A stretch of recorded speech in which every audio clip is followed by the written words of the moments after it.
Elsewhere in Pretoria, the Ad Hoc Committee looking into the alleged corruption and criminal activity involving police is back in session today. It's all happening at Kgosi Mampuru Correctional Facility. The move comes as businessman Vusimuzi Matlala is finally expected to take to the stand after trying to postpone his testimony.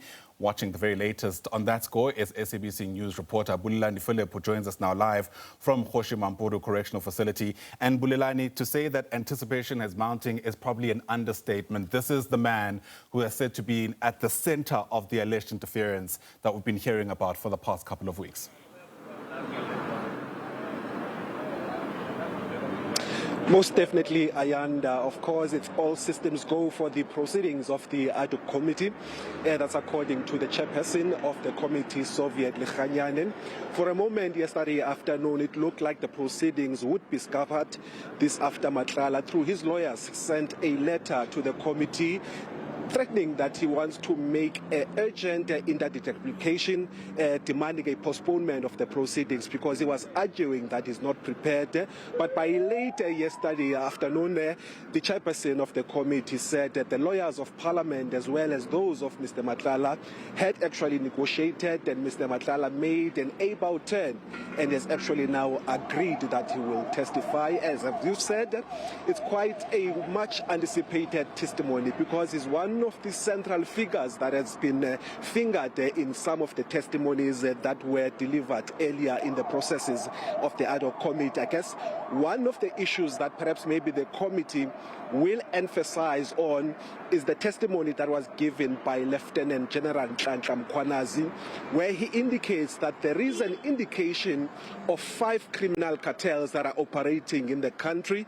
and Vusimuzi Matlala has been identified as one of the people who allegedly leads those cartels. So the committee would be interested whether does he agree with this notion that has been made by General Nhlanhla Mkhwanazi. Of course, the other issues that may come up is the manner in which he got a 360 million rand tender from the South African Police Service, which has subsequently been cancelled after irregularities were found. Of course, he's a man who's known to have quite a lot of influence within the high circles of the police service, and committee members would be keen to understand perhaps maybe what kind of role did he do or played in actually getting that tender.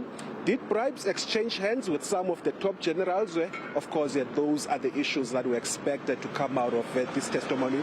You'll recall, Ayanda, that this would be the first time that publicly Mr. Matlala would be able to defend some of these allegations. So I guess that's why there is so much high anticipation. But reflecting on the letter that was sent to the Ad Hoc Committee, one of the issues that has been flagged by his lawyers is that when they did a consultation with him on Monday, they discovered that his incarceration had actually negatively affected his health as well as his mental capacity. And they're saying that when they observed him, they found that he couldn't comprehend some of the issues that the lawyers were actually bringing up to him. So the question is whether will he come as a witness that will that will give testimony under protest? Because perhaps maybe if his mental capacity is not up to speed, he may not recall some of the issues that perhaps maybe will be probed by both the evidence leaders as well as the committee members.